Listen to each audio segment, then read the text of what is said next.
सोमवार की सुबह 7 बजे बाइक दुर्घटना में एक युवक की मौत हो गई। घटना की जानकारी के अनुसार धुमाचरा निवासी अशोक धानशु उम्र 45 TR 049974 बाइक से घर जा रहे थे।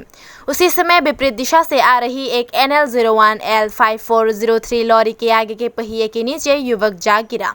युवक की मृत्यु उसी स्थान पर हो गई। मौके पर पहुंची पुलिस और दमकल ने उसे वाहन के नीचे से निकाला और उसे धला जिला अस्पताल भेजा गया। अम्बसा पुलिस ने उसके शव की पहचान की। उसके परिवार के सदस्यों को तुरंत सूचित किया गया और पुलिस ने मामला उठाया। हालांकि लॉरी का चालक फरार हो गया, पुलिस ने कहा। ट्राकेर भितरे फैसे गेছিল।